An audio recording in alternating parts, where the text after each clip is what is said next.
when you have something to say, unmute, and then when you notice that it would be nice for other people to contribute, stepping back.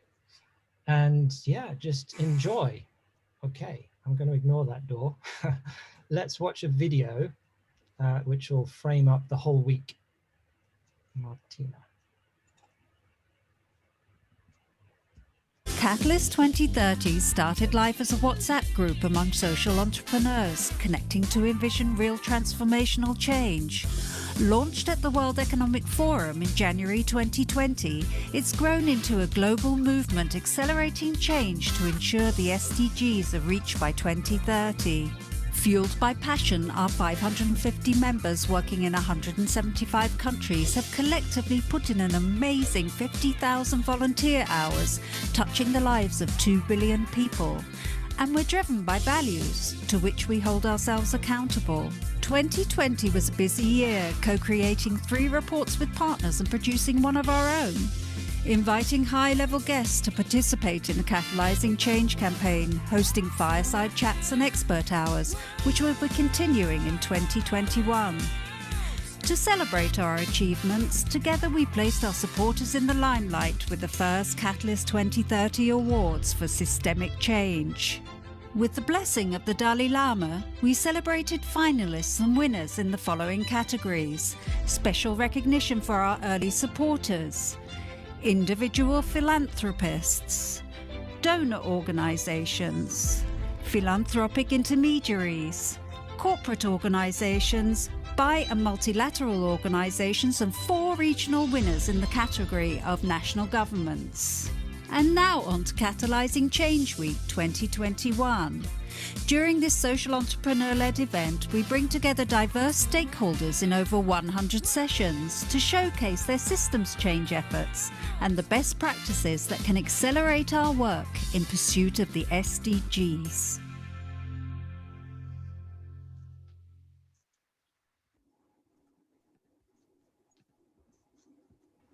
Okay, that was a fun little jingle. So let's get into the, if you could put the slide up with the speakers, please, Martina. We have, yeah, as I said, just a really awe-inspiring, beautiful set of speakers for you today. They're more facilitators of a conversation, I'd say. And the other thing that ties them all together is this regenerative and appetite for learning around building ecosystems for thriving people and planet. So I will just ask Adrian to introduce himself first, please. Hello, my name is Adrian. I'm calling in from Amsterdam in the Netherlands, and I'm excited to co-host this session today. Sorry, I've locked someone out. I'll have to let them in.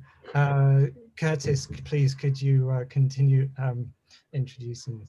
Yes, absolutely. Thank you, Nick. Good morning, good afternoon, good evening, everyone. My name is Curtis Ogden. I'm coming to you today from the state of Massachusetts in the United States and in what is traditional Nonotuck Indigenous land.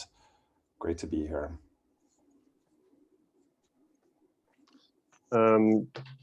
Joshua Konkankoh had to go to the hospital. He'll join in 1 second. So Pavel, could you continue? Hello, I'm Pavel Luksha, speaking from a region south of Moscow. I'm based in Russia, working internationally in Russia, and this is a Tula region that I'm speaking from, a rural area. Great. And Martina, who will support us technically today. Hello, everyone. Thank you for joining us. And yes, I'm part of the Catalyst 2030 team, so today I will just support the session. Great. I'll need to shortly sort it out with Joshua so he can join in a second.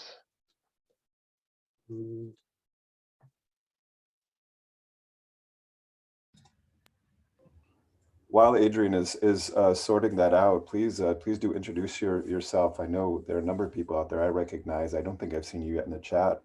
Thank you for joining us. Where are you joining from? How are you feeling? What are you bringing to today's conversation? Please feel free to chat that And again, thank you for being here.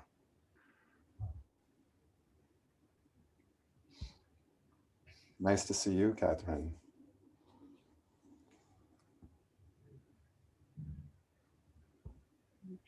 Thank you, Curtis. It's a pleasure. That's the spirit. Feel free to unmute whilst we're getting the team together. Yeah, so anything else that's drawing you to today's conversation, please take yourselves off mute. Feel free to say what drew you here of all the many sessions. Yeah. And I'd also feel free to type in chat if you're shy, and I'm sure lots of you are not shy and would like to unmute. We'd love to hear what you want to learn in this particular session around regeneration and ancient wisdom, multi-generational learning. So yeah, what's interesting for you?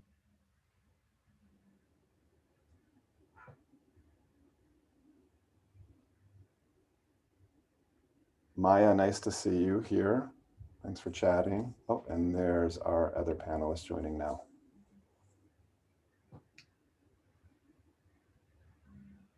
Welcome, Konkankoh. Konkankoh is connecting to audio, and let's see if we can put him on spotlight.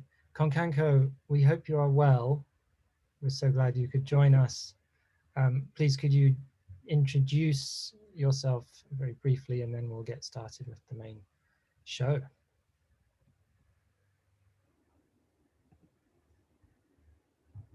You're on mute. On mute. Now we can hear you. Okay. Konkankoh is from Cameroon, presently speaking from Portugal. Because of a war in Cameroon, my activities were disrupted, and I found host here in Portugal, and I'm joining some permaculture and eco-village design people, and thought very much it could be an opportunity to weave some connections with some of the activities in Africa with what is happening in the Weaving Lab. So I'm here.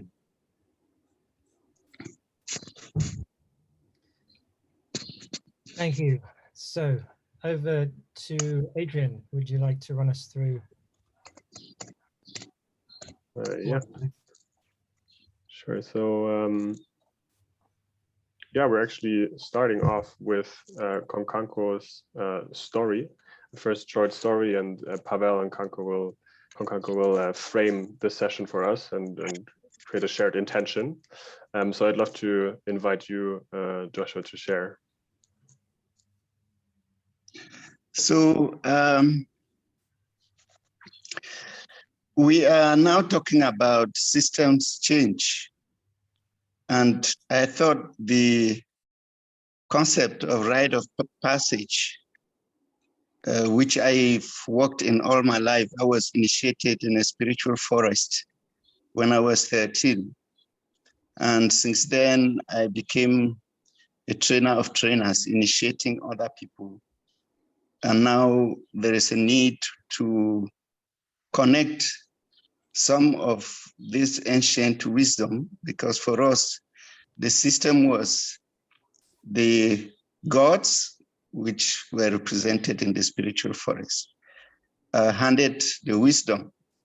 It's believed that the wisdom is given to the elders, and then the elders hand it to the youth. So rite of passage is this guidance to young people to become the new custodians of the culture, of the environment, and everything. So this was the system of education. Now with Weaving Lab and technology, I thought I should find ways, since we are weaving, how do we connect other parts of, call it education, because we are now talking about sustainable education. With the present education as we know, as a way of improving it. So I bring here what we learned, how to flow with an existing system. The existing system was in our environment.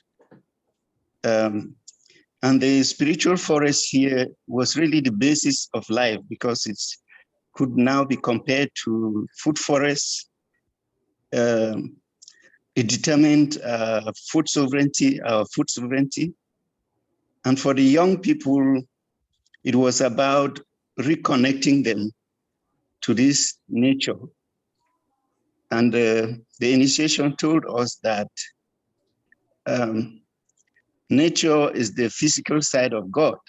So we see God in the baobab tree, we see God in the river, we see God in the stones. So it's an inspiration on how to live, basically. So I still do this. I still take young people under the baobab tree, not only to embrace this wisdom, which is our kind of education, but also that the baobab trees that are few in between, they need to replant the spiritual forest. This is also what climate change is telling us. I would be very lean on my words because I would like to tie in with the time. Our concept of time is also what we learned as Africans growing up. We depended on nature to show us what time really is. And so in the concept of digital weaving, I would also need somebody to always remind me, because we were taught the huge baobab tree grew so tall and strong because it grew slowly. So I am a bit slow in my way of talking because it's also the natural flow. In our culture, things don't necessarily flow so fast because there is a kind of discipline in the way that we enter initiation. So basically, Konkankoh is my story because my initiation was to understand the story of my name, of how I fit into the system of life, my purpose, and how I connect this purpose with the future. So talking about the future generations, this is how I grew up to be able to make an impact on the environment. Basically, everything I needed to know how to regenerate the forest, to regenerate life, to make sure that our food sovereignty wasn't completely destroyed. Just to remind us that I grew up at this time when the colonization was at the climax. They were talking now about independence. And this was a big struggle to liberate ourselves again from the education that has taught the young people that the forests have to disappear and we have to go to the cities. it's really a way that I can present how it was for me, just for somebody to get a picture of how the elders would tell us to put our ear to the ground and listen to Mother Nature or Mother Earth, and be able to say what is the message, what is Mother Earth telling us. This is when I began to feel the awesomeness of a spiritual forest, where I found myself with no fright. Because when I did say I hear something, the elder said, that's the reason you were here for initiation, because I could hear the song as children's stories. They told us what the rhythms of life were. They were in the songs of the birds or the animals, what the cry of the animal signifies. And all technology for us resulted from the forest, where you get your food, how you build shelter. There was so much about the forest that it was just awesome to just be there and to refine your identity. That's how I grew into my name. My identity was the connection with the spirits that give me my groundedness in my purpose.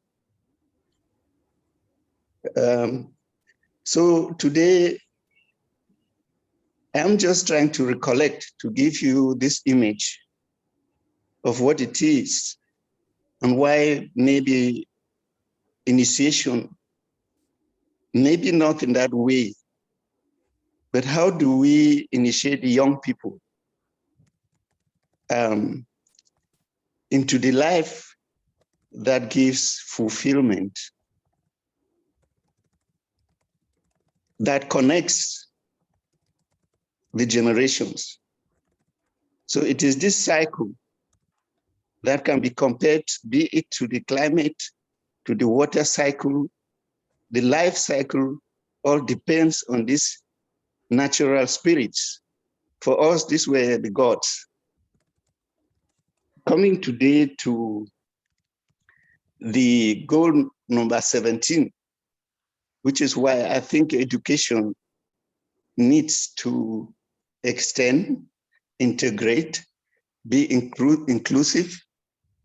If it's about partnership, it's about like marriage. How do you get to marry somebody that you don't know?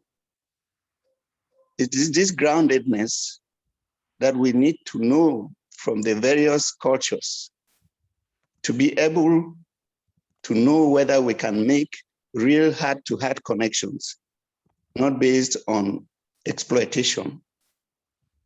At the time the companies were coming after independence, we were told that there will be something called corporate social responsibility. We thought that maybe this word will give soul to the way the destructive forces that we've come to know.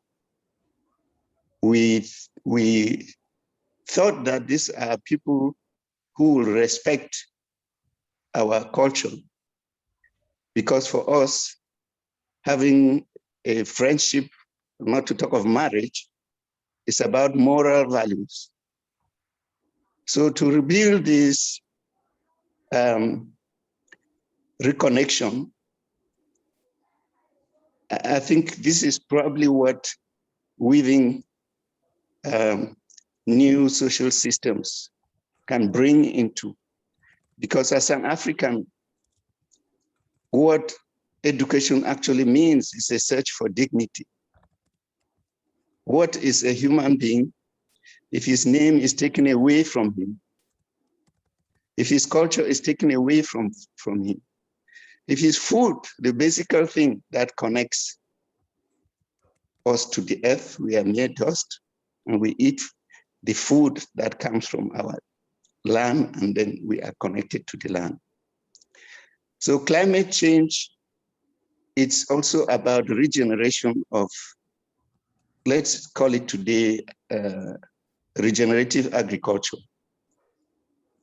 It cannot go without liberating the people, because they cry for not even having a space in their own land, because different people own our subsoil. They own us. So we cannot talk development without talking peace. And for us, peace was really a sense of love, natural love, unconditional love, that we have come to know that I see myself in you. Probably you see yourself in me. And that's the healing we are talking about. And if this healing too is not about north-south, then we cannot talk about thinking locally and acting globally, because the issues that we are struggling to resolve, capitalism, racism, because when I spoke, I was trying in my own little way to explain climate change to my grandmother. And she shrugged and she said, but how would the climate not change when you have done away with the spiritual forest? This is how I come to realize that I don't have to be a university don. Knowledge creation is just to refine what we lost. Probably is love, solidarity. Can it really work across boundaries? The new weaving between cultures is, for me, right conversations. Now it's an opportunity. And I think we have here some sort of hybrid frame on how we can connect communities, connect organizations, connect people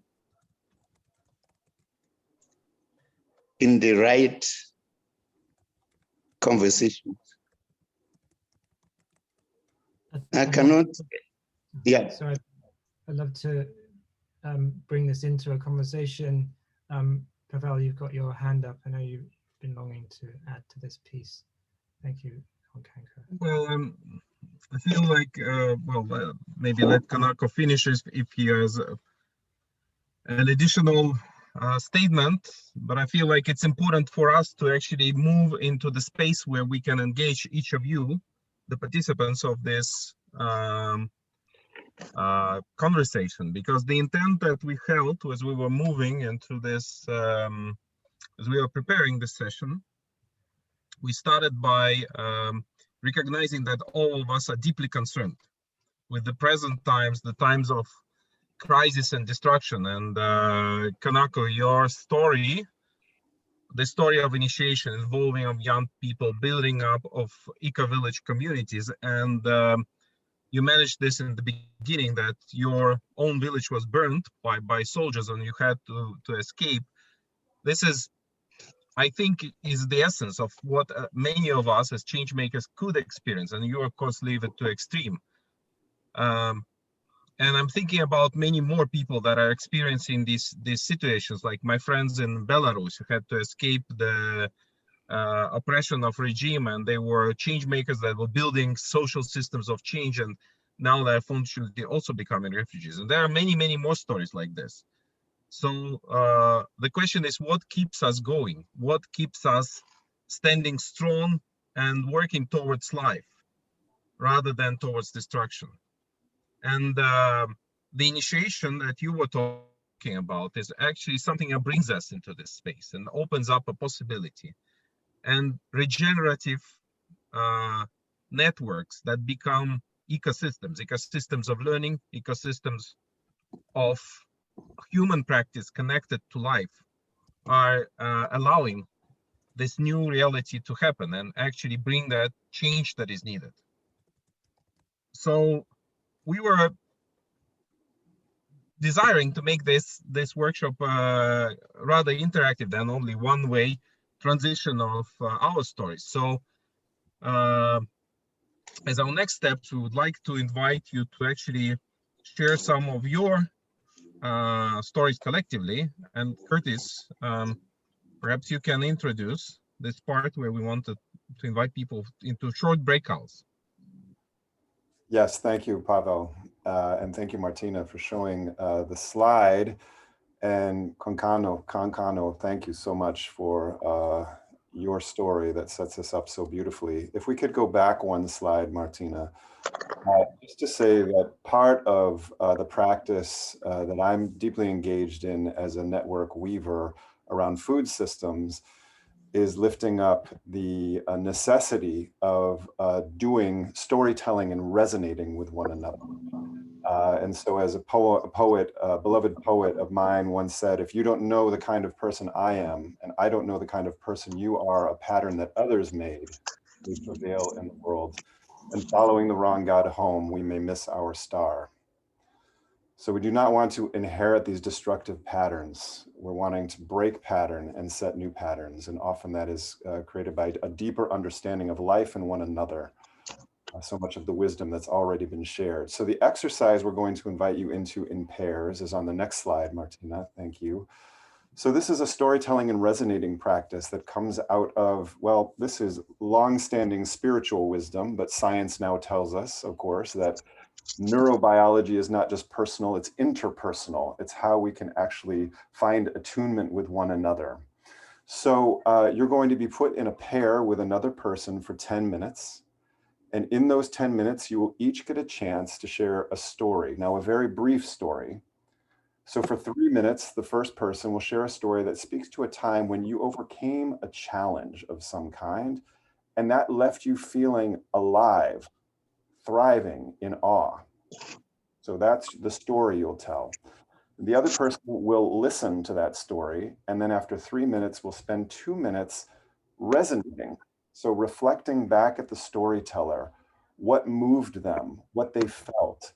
So you can use phrases like, I was really with you when you said, or I really felt it when, or I know I felt goosebumps, or I felt shivers when you said this. So this is really sharing what in that person's story struck you. So for 2 minutes, reflect back and then switch roles. The other person will spend 3 minutes telling a story, same prompt, a time when you overcame a challenge that left you feeling not depleted, but alive, thriving in awe of life, of possibility. And then 2 minutes of reflecting back. We will put these directions into the chat. Oh, there it is. And then also send it once people are broken out into pairs. So enjoy this time, 10 minutes. Lean into getting to know somebody else and resonating with them.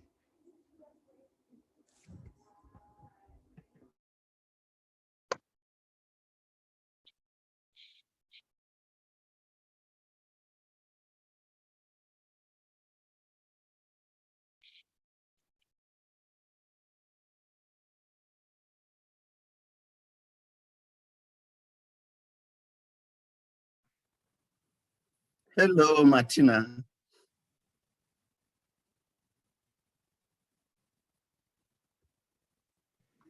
Hello, hi.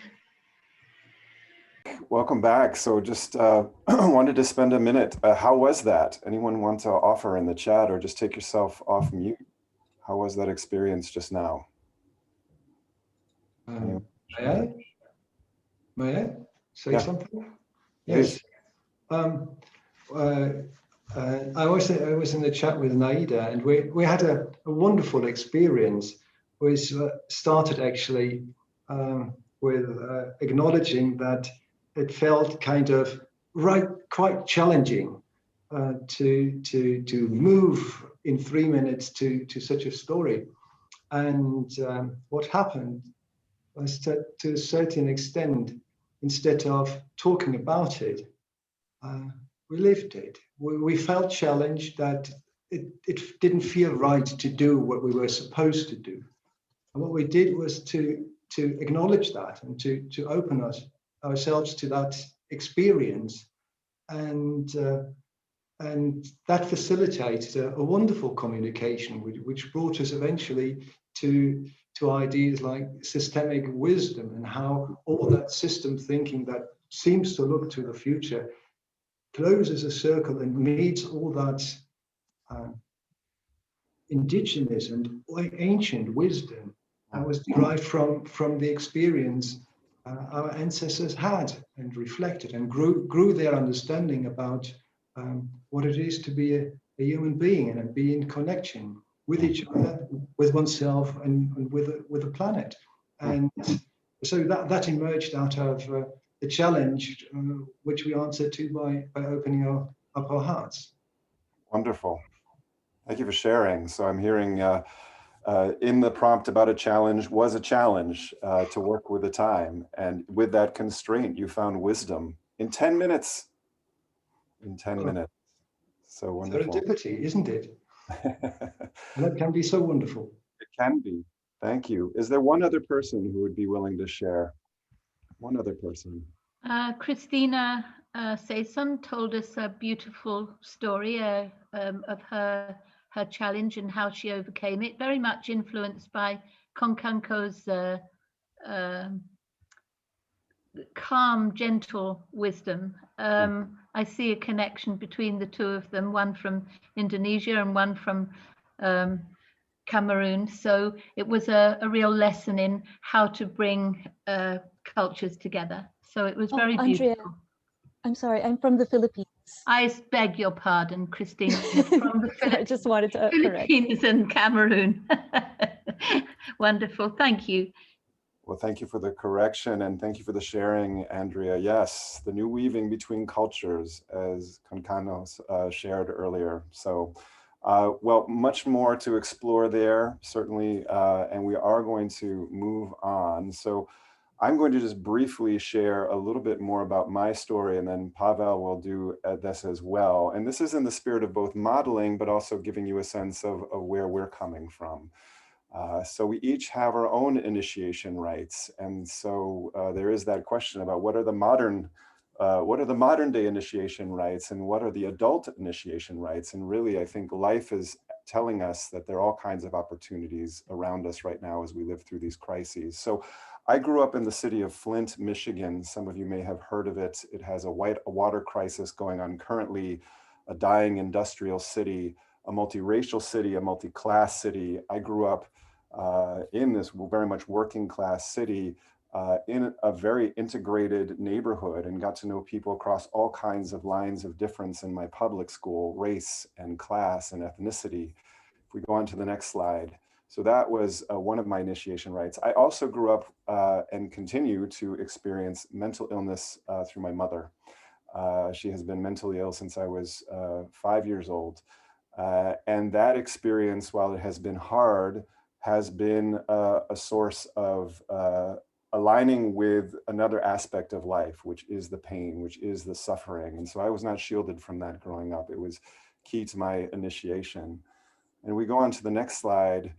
I also had an initiation rite in the form of being given the opportunity to live in Gabon for a year when I was 12 years old. My father, who has passed on, was a professor and did a year at the University in Libreville. And so that was an exposure to just multiple cultures and beauty and ecosystems that I had not grown up with. And so a beautiful initiation in that sense. And then the next slide, I was later returned to the continent after college.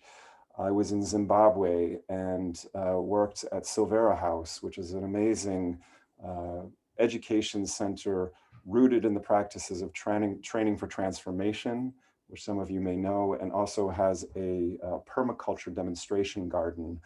And so this was an exposure to a way of viewing the world that just made sense to me in a way that much of my academic studies never made sense.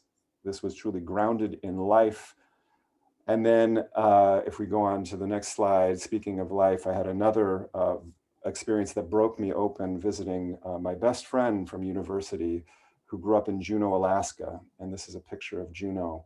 And I had never been immersed in this kind of immensity of nature, of glaciers, of mountains, and was reading David Orr's Earth and Mind, which was basically deconstructing the education I'd been given throughout my life.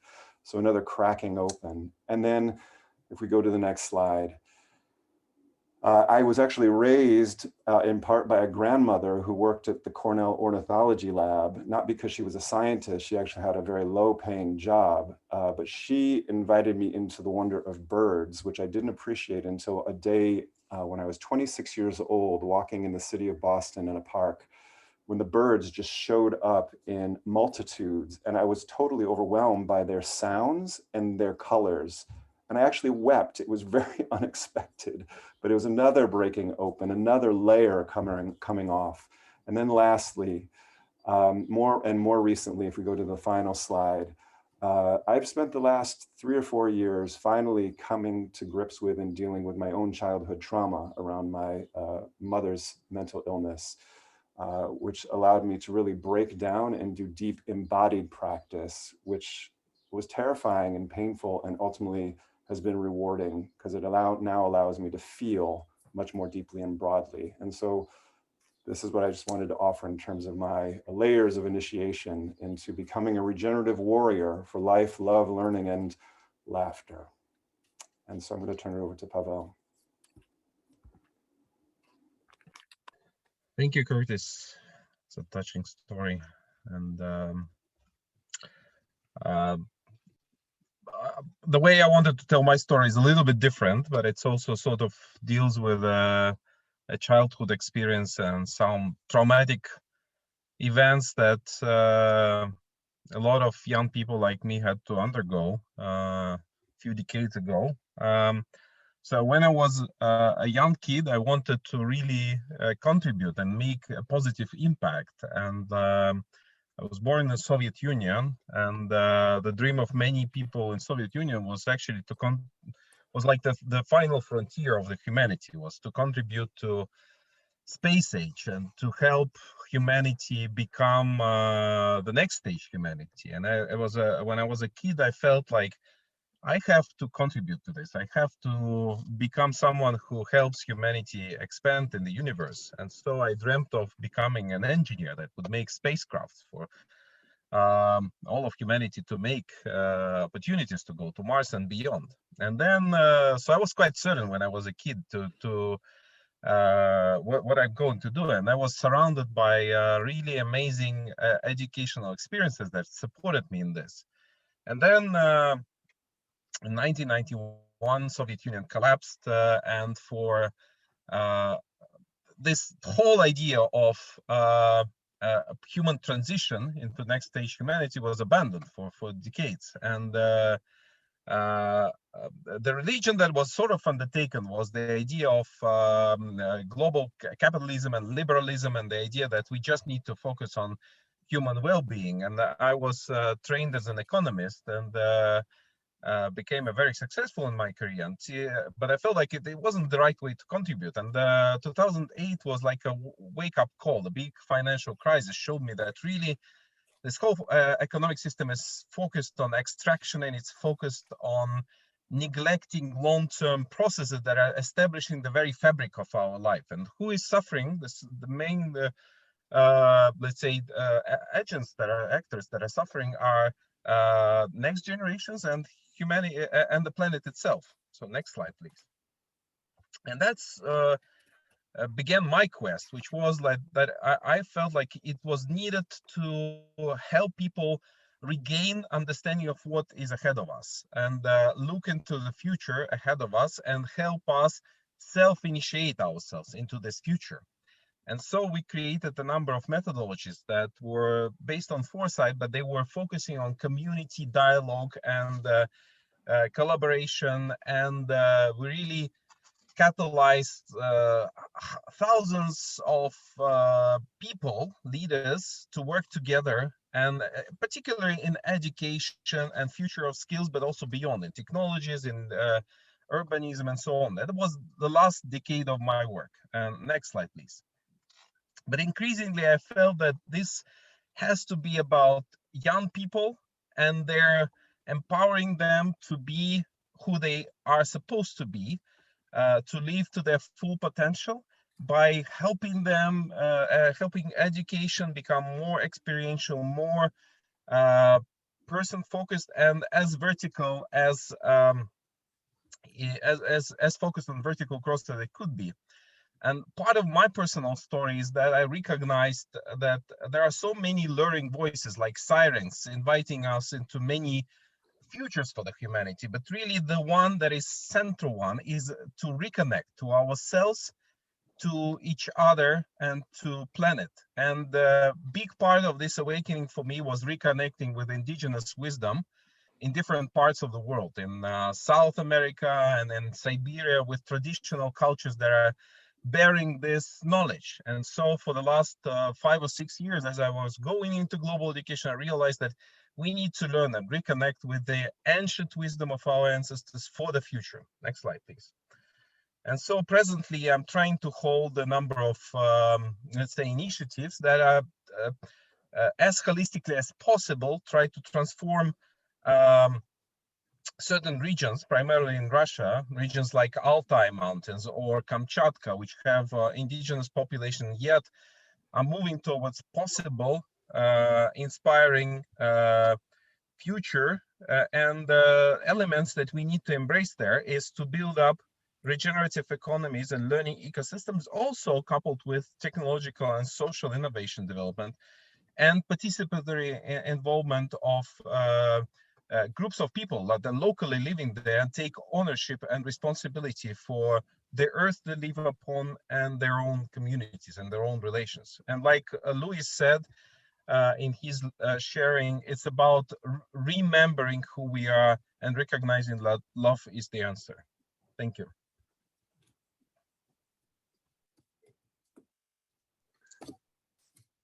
Thank you so much for sharing, Pavel and Curtis, these touching stories. And Miriam, you raised your hand. Would you like to share something? Miriam? No. That was a mistake. Apologies. No worries. No worries. Cool. Well, let's digest a bit some of the stories that we heard. Konkankoh's story, Curtis, Pavel's, and also the ones that you had in the breakout rooms. And I'm excited to guide us through a short meditation to connect us to ourselves, each other, and nature. And if you feel called at some point during the meditation to embody something, to go into movement, you're very free to do so. And if you know of yourself that works better for you, if your video is off, feel very free to do so as well. So I'd love to invite you to close your eyes and find an upright position with the spine straight, and breathe.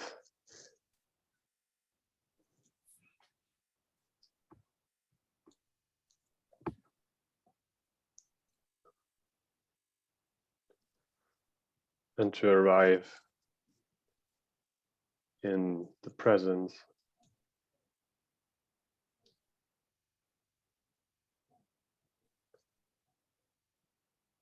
You're digesting all the words we just heard, being present in your body.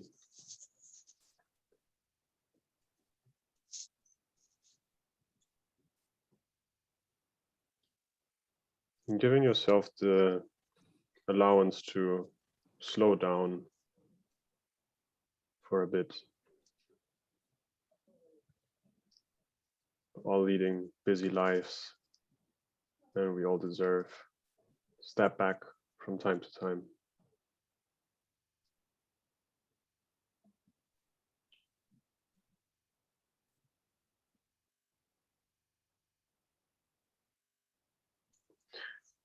And then I'd like to invite you to go back to the story you've been sharing in the breakout rooms and really tune into this feeling of thriving and excitement that you were sharing about.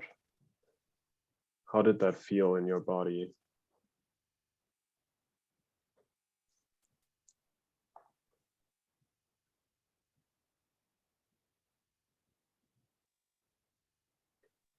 How did it feel to be fully connected with life in this moment?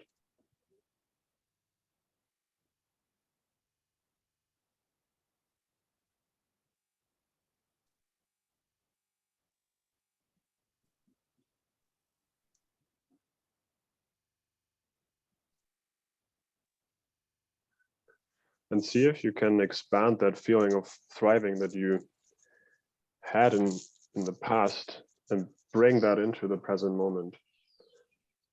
How would it feel right now to be thriving, to be alive, to be present?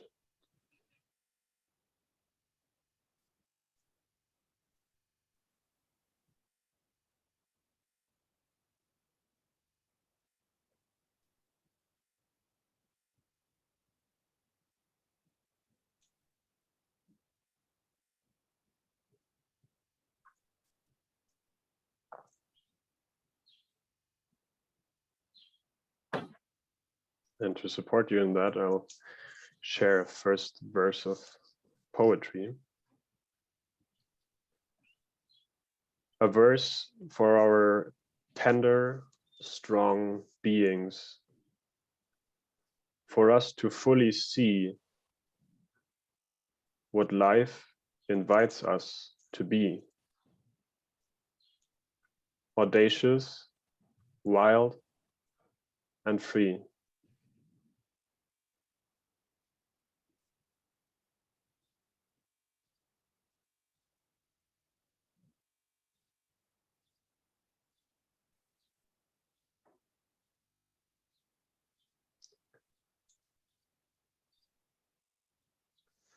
While staying deeply connected with yourself, with your own unique expression of aliveness.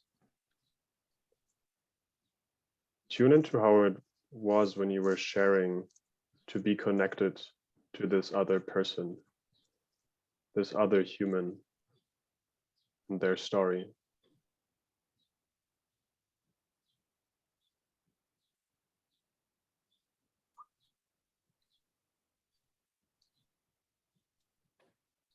How does it feel for you to really see somebody else deeply and to be seen deeply?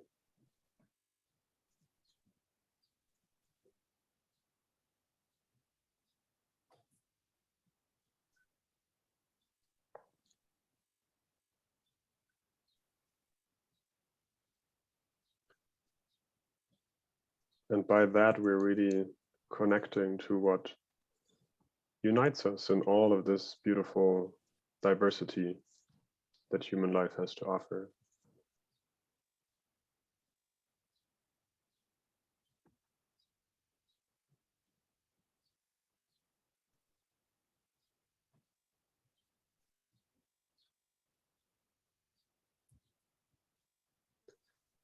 A verse for the others, our sisters and brothers, and everyone in between.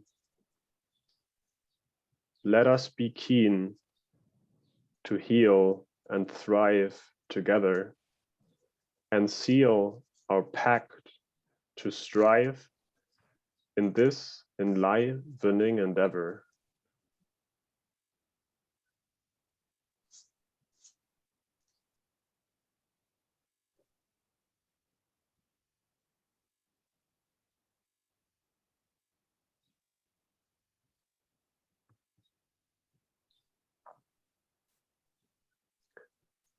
Take some more breaths to really presence how it feels to be connected with each other.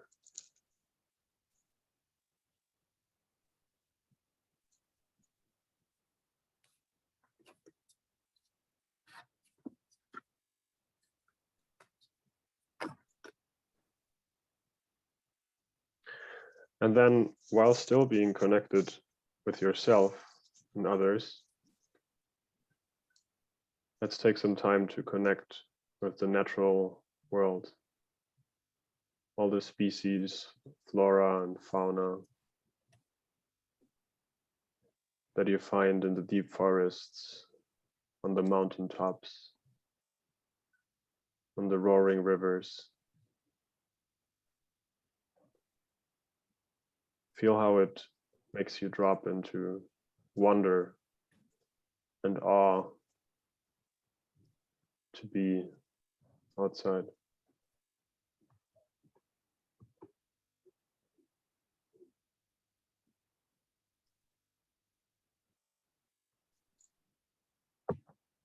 And tune into this deep connection that binds this web of life that we're all participating in.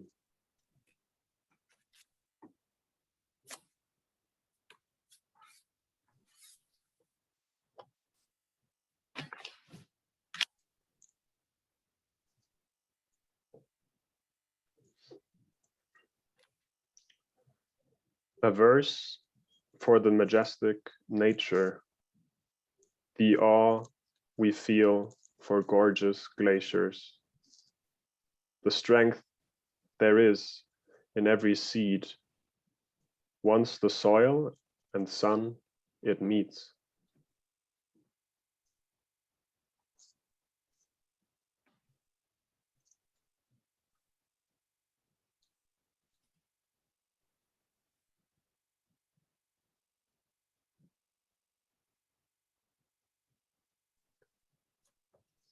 And lastly, let's tune into how all of these parts come together. Yourself, myself, this community, the communities all around the globe, and the beauty of ecosystems, of the wildlife, of the plants.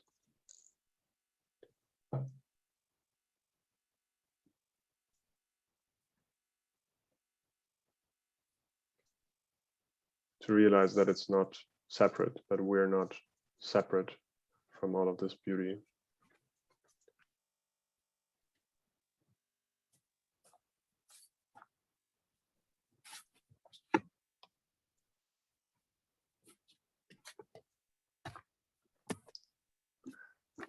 A verse that weaves us all together, self, others, and nature wrapped in one. Our transformation has long begun. Let us continue to hum our thriving song.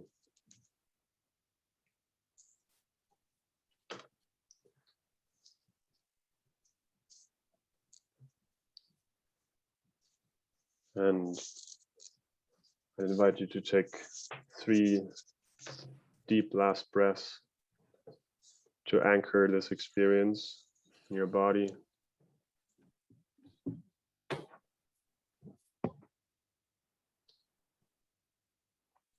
And then take the time you need to gently open your eyes and arrive back into our space here.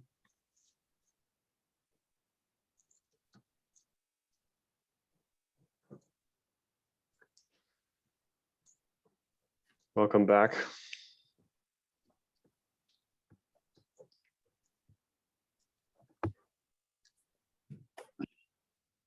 I hope you had a good meditation and exploration with yourself and felt some of the connection and thriving that we keep on talking about. So for the remaining 20 minutes, we really wanted to go in a very open dialogue. So we have no presentations planned anymore, and really wanted to see like where are you at, what are some of your questions and challenges when it comes to weaving these ecosystems that hopefully allow us to make a change. And yeah, that's basically the question is, what are your questions and what do you want or even need to learn right now on weaving thriving ecosystems? And we'll see where that takes us and what wants to emerge in our conversation. You can chip in and unmute. I think if more people raise their hands, we can start making orders, like speaking orders, but for now, feel free to follow your impulse if you want to share.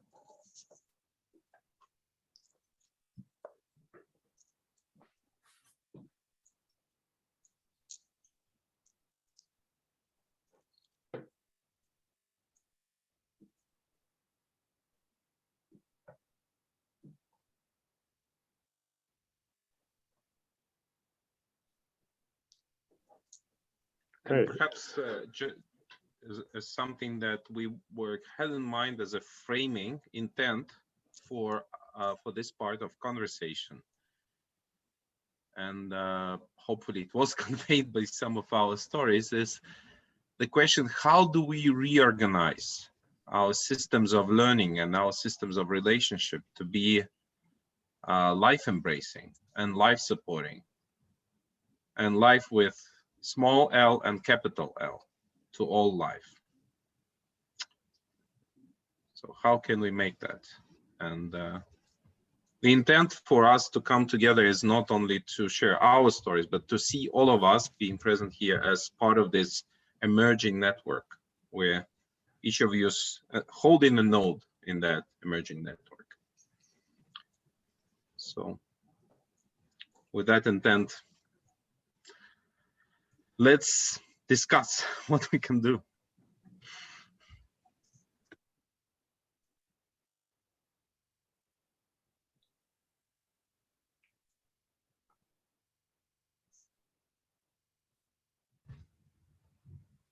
I'd love to hear actually a bit more about what you're doing, about what anyone in the audience is doing around this. Like, what are your favorite resources, experiences, tools, people? Yeah, what are some things that you found really useful in your practice?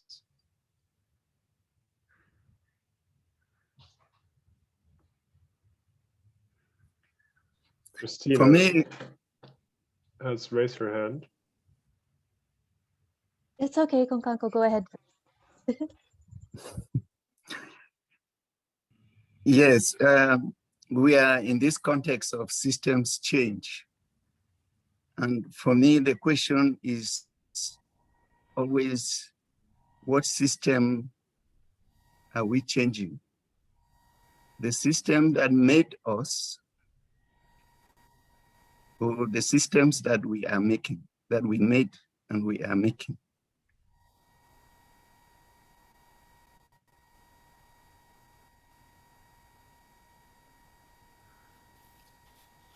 I love that, and I'm also reflecting that there is a system that is our own system. We are a microcosm of the outside. We actually only interpret the outside through our inside. So there's that system as well. Yeah, nice. Christina, would you like to share? And then I saw Karima, you also raised your hand. I just wanted to resonate with what Konkankoh had said, because yes, exactly that. That was actually exactly what I was going to talk about. Because one of my old friends from university, so that was like 15 years ago, a long time ago,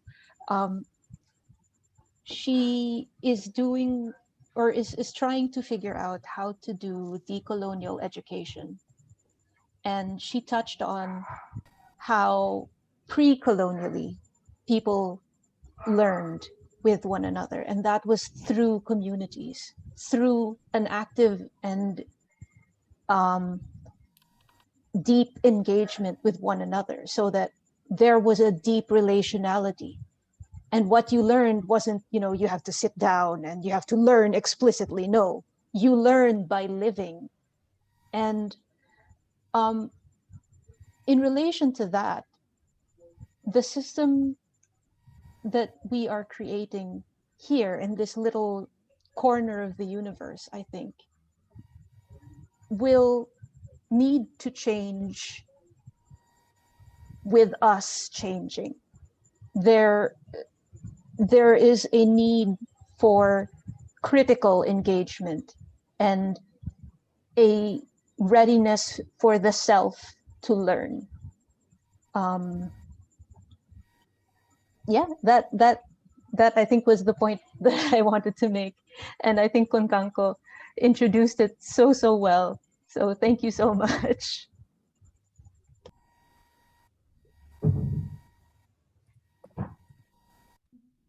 Thank you, Christina. Karima, would you like to share? Yes, first I want to share, I'm very moved. I don't know why I got so moved, Adrian, but you have a beautiful voice. So you just, so you took me on a beach, riding this horse, galloping actually, my first horse racing gallop on the beach, listening to your words. And it was a major challenge. And it was the time where your whole being is one with the horse, with the waves, with the sand, with the whole. There's and I was breathless. I could not breathe. But the extraordinary feeling that I did not need to breathe because I was life itself. I just want to share with you this experience I had on Saturday. I was in a workshop with university students who asked me to support their process, their reflection on what is the future of education, what is happening with education in times of COVID. They're doing this research because they're organizing their Model United Nations, and they decided that should be the topic. And they invited me and also a member of the provincial governance body, leadership team.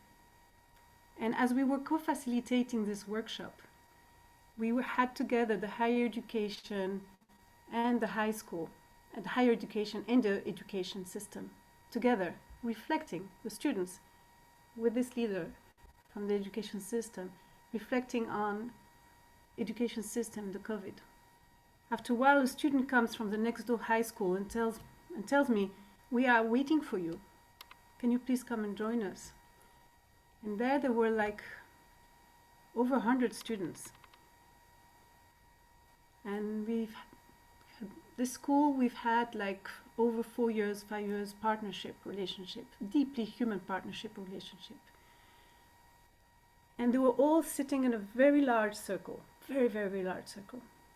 And there was one student in the middle, just talking about their experience, how they were also organizing Model United Nations, but how they lived this experience, and in a week's time is their conference, and what they learned. When I sat, you were talking about resonance cortex. It was feeling this extraordinary resonance, almost palpable love. Everyone had its place. Every student, and these are high school students from 15 to 20 years old, listening with compassion, feeling the one who was in the middle of their circle, sharing their experience. They were talking about their conflicts, about their challenges. They were in tears. Whenever they could not express themselves, everyone would encourage them, clap. It was an extraordinary feeling, and I think the only words can express is that extraordinary sense of unity of being. In that circle were members of the administration who retired. They were in the school, and there was a director who newly came to that school. And what I realized, and what was so extraordinary, that school in times of great difficulty, challenge, crisis, they were under-resourced organizationally, under-resourced materially. In the midst of the pandemic, 3,000 student high school, the biggest high school. The new director that came did not need someone to tell him what has happened to the school. The experience of the school was telling him what the school is. He was learning from his students about how to facilitate the process of the students of the school. So I just wanted to share that. It was extremely humbling, and to see how these learning ecosystems, if we want to call them like that, or community-based learning ecosystems, when they are rooted, deeply rooted in unconditional love,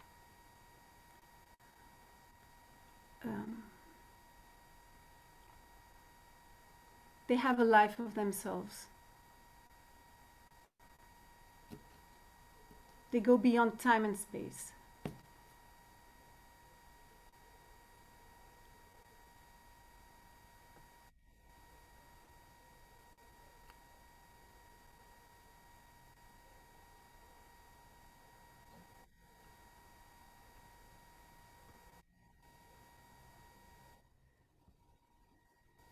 Thank you, Karima. There's something coming up in your story and also what's coming up in the chat, and what Konkankoh started us with, this wisdom that I think was, I read not first, but most recently by Tyson Yunkaporta in his book, Sand Talk, where he talks about indigenous ways of knowing contrasted with Western ways of knowing, and basically says that indigenous ways of knowing begin with respect, right? Looking and listening, and then with connect, and then with reflect, and then with direct intervention. Whereas Western approaches flip that. We direct first, then we reflect maybe on the damage we've done, maybe, then there's the connection, and then maybe respect. And that's been a powerful progression for me to just hold on to. And I hear that in your story that you just shared, that sort of deep respect, listening, looking, connection as being really foundational.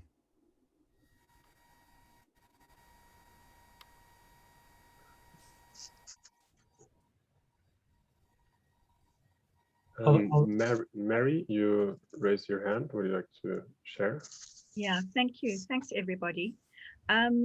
I think Crystal just posted something that's been on my mind, because Konkankoh's really resonated with me as far as the elders. And I'm with the organization I'm with, RSA. We are involved in decolonization and education in secondary primary schools, as well as linked to the university. So we work a lot with Indigenous people in the Kalahari, and we also work with nature rangers in nature reserves as well, taking schools there and learning about how the fauna and flora were used as natural resources. But there is the question then of young people's voices also being heard, because part of decolonization is breaking down the authoritarian voice and having many voices. So I'd be interested to know how you've dealt with then the importance of the elders, but also including the younger voices as well. Thank you. Thanks for sharing, Mary. I'd love to invite Crystal, if because you posed this question that aroused Mary's resonance. Would you like to share something, Crystal, on this topic?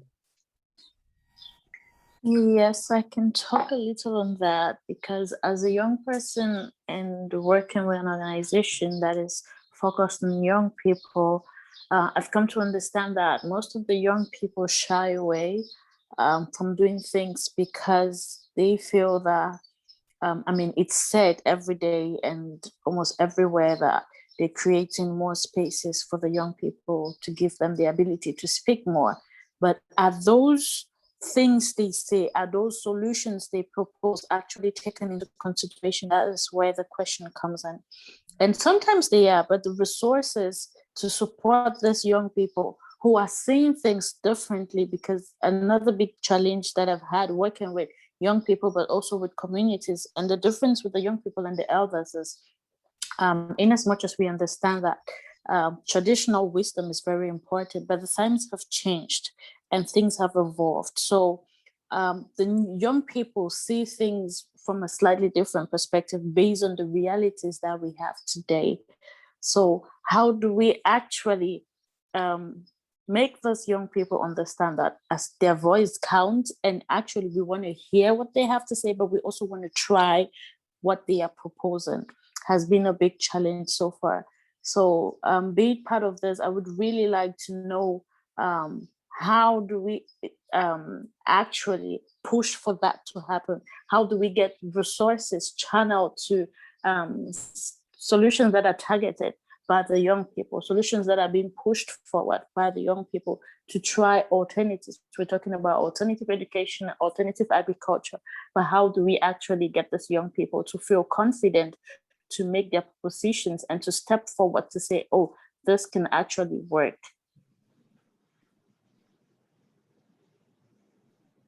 Beautiful. Thank you for sharing, Crystal. Louis, would you like to riff on that? Yes, I'm delighted to.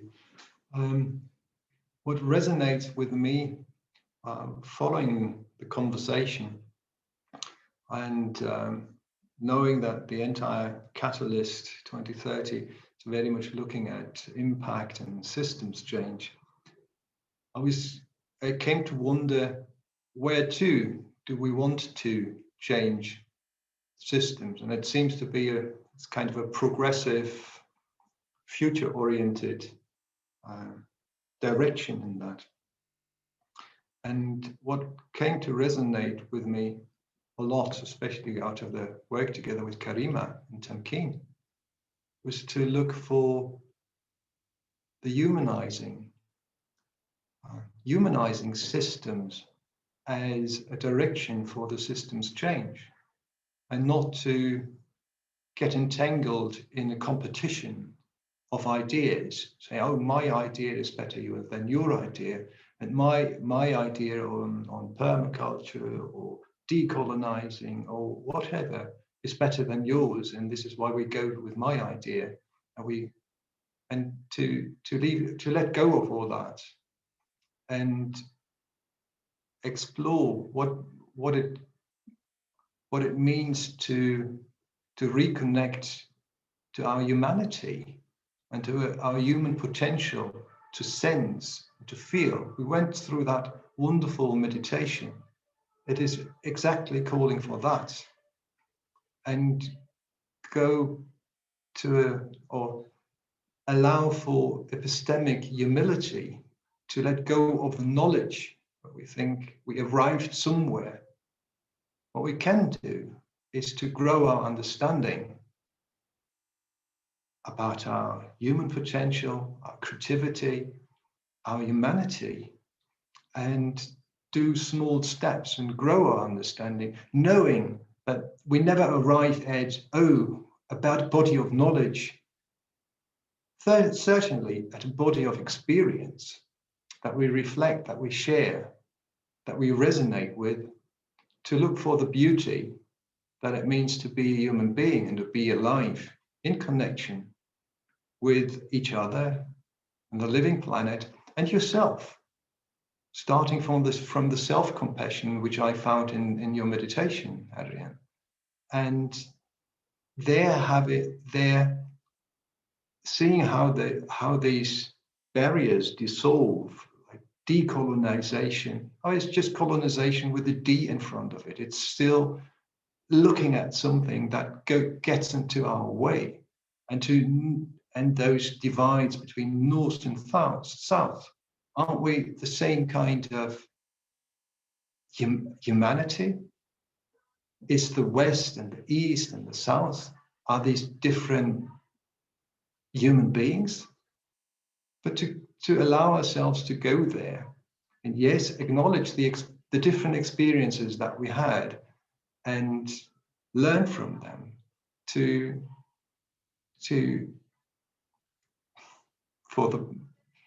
beautify our relationships and take it from there, and not assuming there's some knowledge, truth, or enlightenment to gain. There's nothing to gain. It is life as such, and its beauty that is there. It is always there. And finding ways to realize that and share the joy of being alive together on that wonderful planet. That would resonate with me. Thank you so much for sharing, Louis. And I'm stepping into my responsibility to keep time to wrap up this beautiful discussion. But I can tell from my own experience, there's a lot of thoughts now lingering in my head. So I'd love to invite everyone who feels comfortable to post in the chat like 1 or 2 key insights that are currently here. So take a moment to reflect and sit and just post some of your reflections in the chat, please.